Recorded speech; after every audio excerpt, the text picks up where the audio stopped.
하나님은 성경을 통해서 자신이 누구신가를 우리에게 알려주십니다. 여러분, 하나님은 누구이십니까? 하나님은 우리를 인도하시는 분이십니다. 성경은 우리를 인도하시는 하나님에 대해서 이렇게 말씀합니다. 시편 48편 14절 말씀을 다 같이 봉독하시겠습니다. 이 하나님은 영원히 우리 하나님이시니 그가 우리를 죽을 때까지 인도하시리로다. 아멘. 하나님은 누구신가? 하나님은 저와 여러분을 죽을 때까지 인도하시는 하나님이십니다. 그러면 성경대로 하나님이 우리를 죽을 때까지 인도하시는데, 그렇다면 우리의 삶은 어떻게 되어야 합니까? 하나님이 우리를 죽을 때까지 인도하신다면 당연히 우리의 삶은 평안하고 또 기쁨으로 넘쳐나야 할 것입니다. 하나님이 우리를 인도하시는데 무엇이 걱정할 것이 있겠습니까? 그러나 우리는 다 경험하고 있습니다. 또 알고 있습니다. 이 땅에서의 우리의 삶은 그렇게 되지 않고 있습니다. 오히려 우리의 삶은 불안과 염려, 두려움으로 가득합니다. 하나님이 우리를 죽을 때까지 인도하신다는데 왜 그럴까요? 하나님의 인도하심을 받는 우리가 불안하고 두려운 이유는 무엇 때문입니까? 하나님이 우리의 삶을 인도하시는데도 불구하고 우리의 마음이 불안하고 두려운 이유는 바로 하나님의 인도하심에 대해서 우리가 정확히 알지 못하기 때문입니다. 하나님은 이것을 잘 아시고 오늘 본문의 말씀을 통해서 하나님의 인도하심에 대해서 우리에게 가르쳐 주십니다. 우리는 하나님의 인도하심에 대해서 성경을 근거로 바르게 이해하고 정확히 알아야 합니다. 그러면 하나님의 인도하심에 대해서 우리가 무엇을 알아야 하는가? 오늘 말씀의 제목입니다. 성경을 통해서 하나님은 두 가지를 말씀하십니다. 무엇입니까? 하나님의 때와 하나님의 방법입니다. 간단합니다. 때와 방법. 먼저 우리는 하나님의 인도하심을 바르게 알기 위해서 하나님의 때와 하나님의 방법을 이해하고 바르게 알아야 합니다. 우리는 기도하지만 동시에 기도하면서 불안에 사로잡히기도 합니다. 어떤 사람들은 그렇게 얘기를 합니다. 기도하면 불안이 사라진다고. 그래서 사람들이 불안과 두려움을 느끼는 이유는 기도하지 않기 때문이라고 이야기합니다. 그러나 여러분, 우리의 삶을 한번 가만히 들여다보십시오. 이 말은 한편으로는 맞지만 또 한편으로는 틀린 이야기입니다.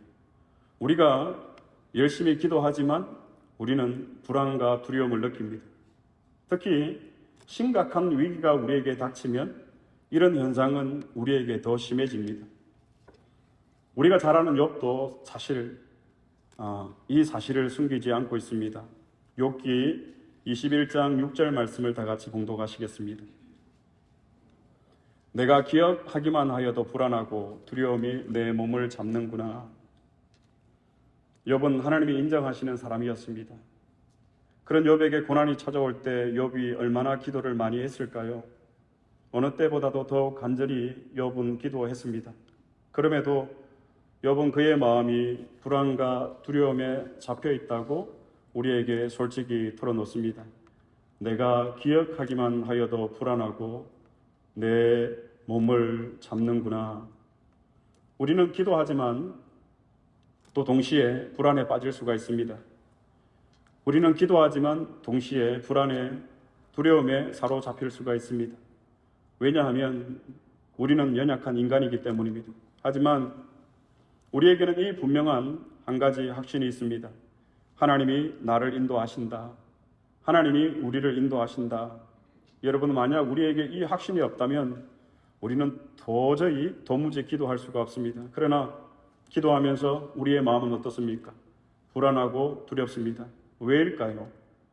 왜 우리가 하나님의 인도하심을 믿고 기도하는데 우리의 마음이 불안하고 우리의 마음이 두려울까요? 그 이유는 하나님의 때와 방법에 대해서 우리가 제대로 이해하지 못하고 바르게 알지 못하기 때문입니다. 하나님의 때와 방법에 대한 우리의 오해, 이 문제 때문에 우리는 기도하지만 두렵고 불안합니다. 여러분, 우리가 기도하면서 늘 무엇을 생각하는지 아십니까? 나의 때를 생각합니다. 그리고 나의 방법을 생각합니다. 아니, 나의 방법을 고집합니다. 하나님, 이것, 그리고 이날, 이 시간 꼭 이렇게 응답해 주셔야 합니다. 그래서 우리에게 기도 응답은 무엇입니까? 우리의 기도 응답 이꼴 나의 시간과 나의 방법입니다.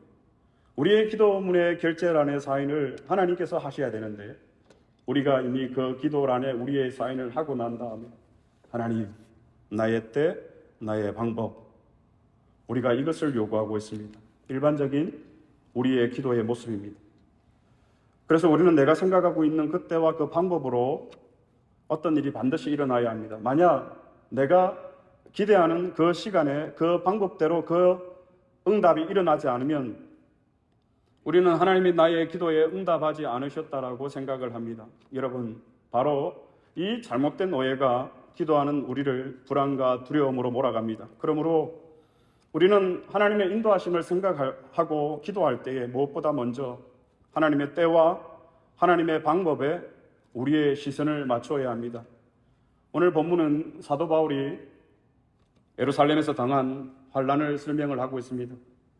바울이 예루살렘에 올라가기를 얼마나 원했는지 모릅니다. 그러나 많은 사람들이 이 바울이 예루살렘에 올라가는 것을 만류했습니다. 사도행전 21장 12절 말씀을 다 같이 봉독하시겠습니다. 우리가 그 말을 듣고 그곳 사람들과 더불어 바울에게 예루살렘으로 올라가지 말라 그나니, 많은 사람들이 바울에게 예루살렘으로 가지 마십시오라고 만류를 했습니다. 그런 만류에도 불구하고 바울은 예루살렘으로 올라갑니다. 왜 바울이 예루살렘으로 올라갔을까요? 복음을 전하기 위해서. 여러분, 바울이 이렇게 주님을 위해서 희생을 감수하고 예루살렘에 도착했다면 그 다음 일들은 어떻게 진행이 되어야 할까요? 그곳에서 강력하게 복음이 전파되어야 하고 그의 사역도 열매를 맺고 성공해야 마땅합니다. 그러나 오늘 본문은 우리의 기대와는 전혀 달리 바울의 삶은 그렇지 않았다라고 기록하고 있습니다. 바울은 유월절을 맞아서 예루살렘에 올라온 유대인들에게 복음을 담대하게 전했습니다. 그런데 그 결과가 어떻게 되었는가? 그 결과를 오늘 본문은 이렇게 설명을 합니다. 사도행전 23장 12절로 13절 말씀 다시 한번 봉독하시겠습니다. 날이 새매 유대인들이 당을 지어 맹세하되 마시지도 아니하겠다 하고 이같이 동맹한 자가 40여 명이었더라. 세상에 이런 법은 없습니다. 바울이 복음을 전했는데 회개하고 복음을 받아들이기는커녕 그 마음에 악이 분이 가득 차서 바울을 죽이기로 한 자가 몇 명이었다고요? 40여 명이나 되었더라. 바울을 죽이기 위해서 비밀 결사대가 조직이 되어진 것입니다. 목적은 하나입니다. 오로지 바울을 죽이기 위한, 여러분, 이 숫자 40, 한 사람도 아니고 바울을 향한 유대인들의 정오와 살기가 얼마나 맹렬한지를 우리에게 보여주고 있습니다. 유대인들의 대단한 열정을 품는 것은 귀한 일입니다. 왜냐하면 열정은 행동을 낳고 행동은 결과를 낳기 때문입니다. 그런데 문제는 열정의 방향입니다. 그들은 그들의 민족의 울타리를 벗어나지 못했습니다. 즉 하나님의 때와 방법, 하나님의 섭리와 구원 계획을 그들은 그들의 전통의 틀 안에 가두어 놓았습니다. 그들의 잘못된 전통 때문에 결국 그들은 하나님의 아들인 예수 그리스도를 죽였고 또 그분을 따르는 사람들을 죽이려 했던 것입니다. 이처럼 인간의 잘못된 이 신념이 자신뿐 아니라 다른 사람에게도 해를 끼칠 수가 있다는 것입니다. 그래서 우리에게 무엇보다도 중요한 것은 우리가 바른 신앙을 갖는 것, 이것이 더할 나위 없이 우리에게는 아주 중요합니다. 여러분, 이 중에서 누군가가 한 명이라도 나를 죽이기로 작정했다면 나의 마음, 우리의 마음은 어떻겠습니까? 그 마음을 가지고 오늘 본문을 한번 대해 보시기를 바랍니다. 여러분 가운데 저를 한 명이라도 죽이겠다고 작정한 사람이 있다면 이 자리에 있는 저의 마음이 어떻겠습니까, 여러분? 불안하고 두렵지 않겠습니까? 바울을 죽이기 전에는 먹지도 않고 마시지도 않겠다고 맹세한 자가 몇 명이나 되었습니까? 40여 명. 바울의 마음을 한번 여러분들이 상상해 보시기를 바랍니다. 그런 가운데 그는 로마의 천부장에 의해서 로마 군사들에게 둘러싸여서 이제 재판을 받기 위해서 로마로 떠나갑니다. 모든 사람들이 바울이 예루살렘에 올라가는 것을 말렸습니다. 그럼에도 바울은 오로지 하나, 복음을 전하기 위해서 예루살렘에 왔는데 제대로 복음을 전해보지도 못하고 죄인의 신분으로 감옥에 갇혀 재판을 기다리는 바울의 심정을 우리는 이해할 수 있습니까? 바울의 얘기니까 우리가 지금 이렇게 편안히 듣고 있지, 이게 나의 일이라고 여겨진다면 우리가 얼마나 하나님을 원망하고 얼마나 불안하고 두려움에 휩싸여 있었을까, 식음을 전폐하지 않았을까. 도대체 오늘 여기까지의 이 사건을 보면 바울에게 하나님의 인도하심이 어디에 있습니까? 바울의 마음에 하나님의 인도하심에 대한 그런 의문들이 여러분 생기지 않았을까요? 그러나 세월이 다 지난 후에 우리는 바울을 세심하게 인도하신 하나님의 손길을 다 알게 됩니다. 바울이 예루살렘에서 당했던 그 모든 고난들은 결국 강력한 당시 로마가 복음 앞에 무너지는 출발점이 되었다라는 것입니다. 바울이 로마에서 복음을 전함으로 그렇게 기독교를 박해하던 그 로마가 얼마 지나지 않아서 우리가 알지만 기독교 국가가 되어집니다. 여러분, 모든 길은 로마로 통한다라는 서양 속담이 있습니다. 당시 로마 제국은 막대한 힘을 바탕으로 모든 나라를 점령해 나갔습니다. 그래서 로마는 당시 전 세계로 영토를 확장시켜 나가기 위해서 모든 길, 도로들을 정비를 했습니다. 바울이 비록 제수의 신분이었지만 그가 로마에서 복음을 전함으로 로마는 기독교 국가가 되고, 그 결과 로마가 닦은 그 길들을 통해서 온 세계에 복음이 들어가게 되었던 것입니다.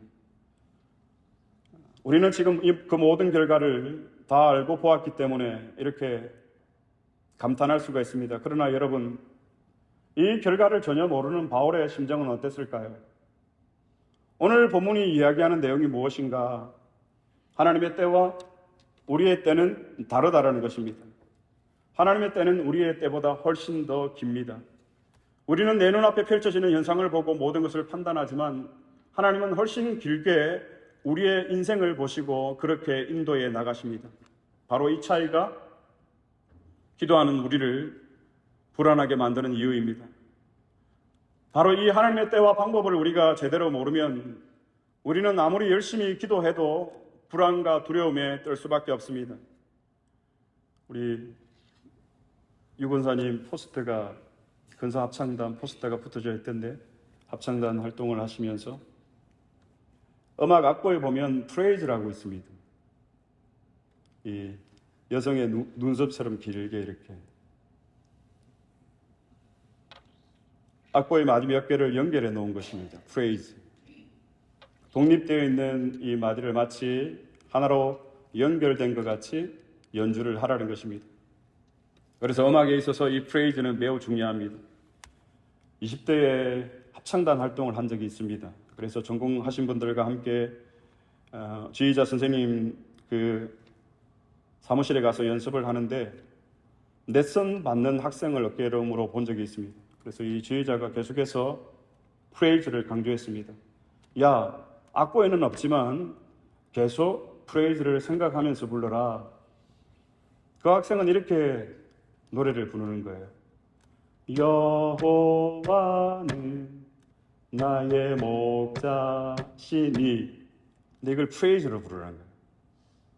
여호와는 나의 목자시니 내게 부족함이. 프레이즈로. 저는 이해가 가는데 그 학생은 도무지 이해를 못하는 것 같았습니다. 말씀을 준비하면서 이 장면이 떠올랐습니다. 그리고 생각난 것이 하나님의 인도하심이었습니다. 여러분, 하나님의 인도하심은 결코 짧지가 않습니다. 하나님의 인도하심은 우리의 생각보다 훨씬 더 깁니다. 100세에 아이를 얻은 아브람, 그리고 80세에 하나님의 부름을 받은 모세, 하나님은 저와 여러분, 우리의 인생을 그렇게 인도해 나가고 계십니다. 그런데 우리가 이 하나님의 프레이즈를 모르고 믿지 못한다면 우리는 아무리 기도해도 아무리 말씀을 읽어도 불안과 두려움에 빠질 수밖에 없다는 것입니다. 하나님의 프레이즈는 수개월, 아니 수년, 때로는 평생에 걸쳐서 나타나기도 합니다. 여러분, 우리가 평생에 걸쳐서 기도하는 제목들이 저와 여러분에게 다 있을 줄로 압니다. 이것이 우리의 생애에 응답되지 않더라도 우리가 떠난 이후에 바울을 통해서 로마를 복음화 시키셨고 로마의 길들을 통해서 전 세계를 복음화 시키셨던 이 하나님의 때, 하나님의 방법, 우리가 이 하나님의 인도하심을 간구할 때에 우리는 하나님의 이 프레이즈, 하나님의 때, 하나님의 방법을 기억해야 합니다. 그러나 이 하나님의 때를 기다리는 것은 결코 쉬운 일이 아닙니다. 언제가 될지 기약도 없고 알 수도 없고 조짐도 보이지 않고, 그래서 시편 기자는 이렇게 고백합니다. 시편 130편 6절 말씀입니다. 다 같이 봉독하시겠습니다. 파수꾼이 아침을 기다림보다 내 영혼이 주를 더 기다리나니 참으로 파수꾼이 아침을 기다림보다 더하도다. 우리가 잘 알고 있는 말씀입니다. 하나님의 때를 기다리는 우리의 믿음의 선조의 고백. 밤새 성문을 지키는 군사가 아침에 해가 떠오르기를 얼마나 간절히 기다릴까요? 파수꾼이 아침을 기다림보다 내 영혼이 주를 더 기다리나니. 어쩌면 우리의 신앙의 삶은 주님을 기다리는 삶이 아닌가, 주님의 오심을 준비하는 삶이 아닌가. 하나님의 때와 우리의 때는 다릅니다. 하나님의 때는 우리가 생각하는 그 때보다 훨씬 더 길기 때문에 우리는 기도하면서 무엇을 생각해야 하는가, 동시에 하나님의 때를 기다려야 합니다. 기도할 때마다 우리에게 찾아오는 불안과 두려움, 하나님의 때가 있음을 믿고 이겨내시기를 축복합니다. 왜냐하면 이 하나님의 때가 가장 안전하고 하나님의 때가 우리에게 가장 완전하기 때문입니다. 그러므로 여러분, 우리가 하나님의 인도하심을 구한다면 나의 때가 아닌 하나님의 때에 모든 초점을 맞추시기 바랍니다. 그 때가 가장 완벽한 때입니다. 그래서 우리는 하나님의 때를 기다려야 합니다. 목사님, 언제까지요? 모르겠어요. 그러나 우리는 하나님의 때를 기다려야 합니다. 하나님은 본문을 통해 불안과 두려움에 떨고 있는 우리에게 이렇게 말씀하십니다. 하나님의 때와 방법을 알라. 하나님의 때를 기다려라.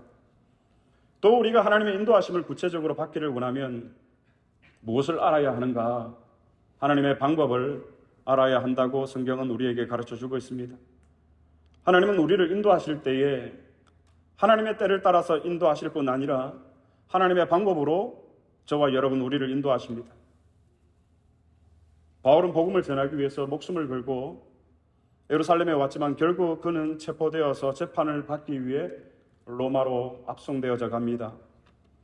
제수의 신분이 된 바울의 마음 얼마나 불안하고 두려웠을까요?